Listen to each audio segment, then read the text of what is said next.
it's pretty hard for you to become familiar and have people in the neighborhood be comfortable with you as a police officer if you're not actually living in that community with those people. If you don't see them every day, if you don't see the struggles that they go through every day, if you don't have to live where they have to live, I don't really think that you policing them is going to turn into a friendly situation, because the only time they see you come around is when something's going wrong. I know at least for Philly, the police officers have to live in the communities that they serve. So then it becomes where Officer Brown is now on a first name basis with grandma down the street just because he sees her every day, either whether it's pulling out the trash or raking leaves or whatever the situation is. It's not that every time he comes to his house there's a negative light on the situation, or there's negativity going on. He gets to see her in a different light too, which I think helps with communication between officers. And number one, some of these police officers really don't know what it means to be in a black community. So they're in a black community and they know nothing about us, and most of them still have racism issues, but they're in this community, and this is why we keep bumping heads, because some of these guys aren't fit to be in our community at all. Oftentimes they see black people and there's still an issue.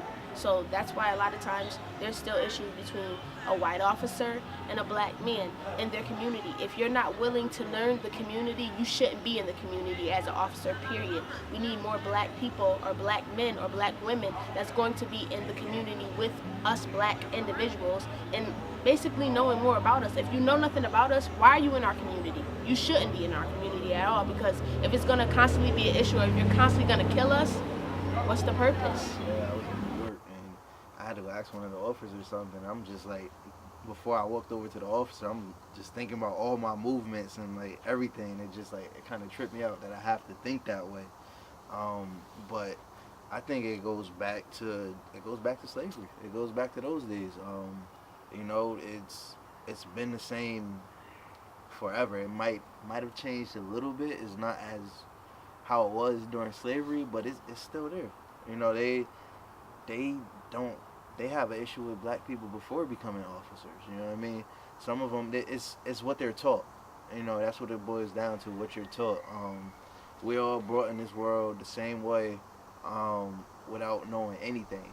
And once we're taught whatever, you know, our parents teach us or whatever we might see, because you got black cops out there whose lives are at risk because, you know, there's still black people who are cops, you know? Like, you can never, ever say that, okay, well, you know, we got black cops in there, so things should be better around.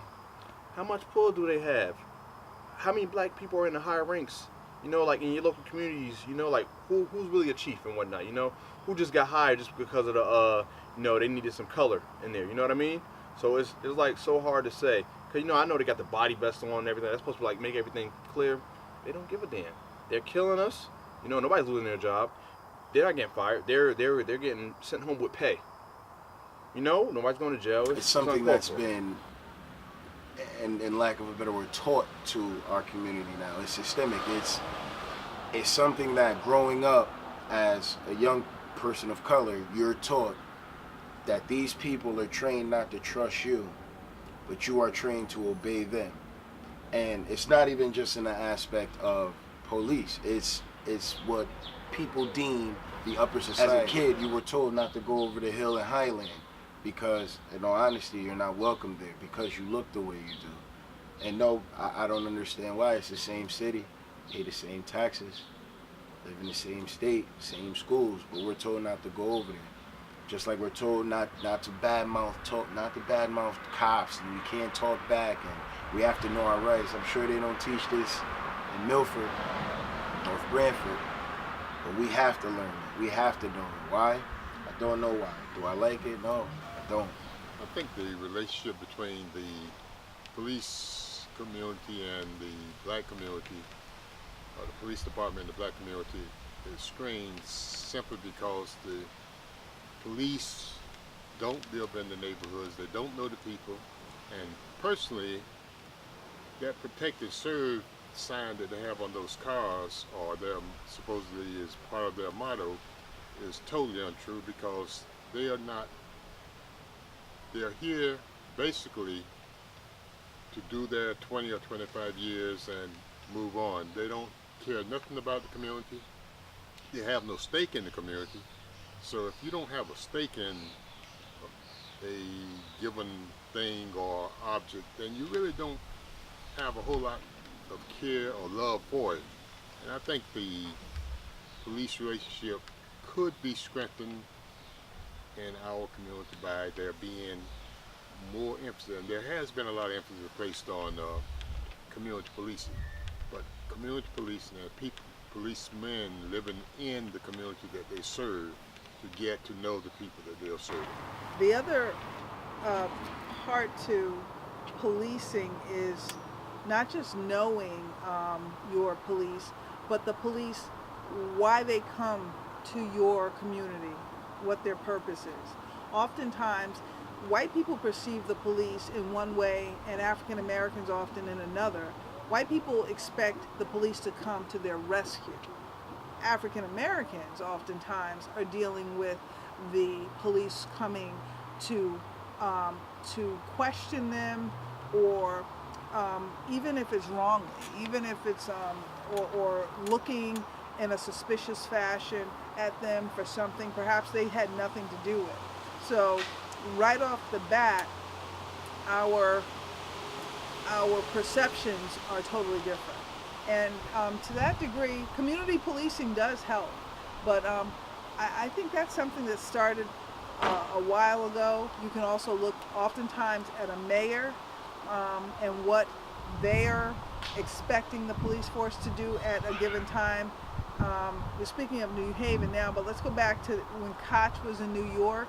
We knew, or we have de Blasio there now, and he said, look, let's stop the stop and frisk. He has an African American son.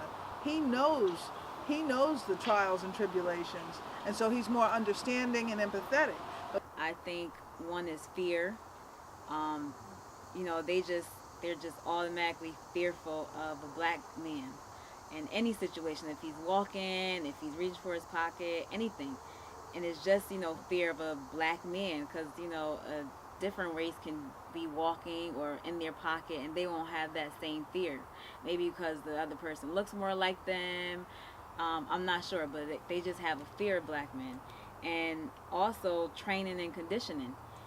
In police departments, they have these veterans there that, they're training new cops to come in to act the same way they do. And it's all a training and conditioning. And, they're getting in their minds and telling them, all right, this is how these type of people are, this is how you handle it. And also, racism. That's a big part of the relationship between blacks and cops.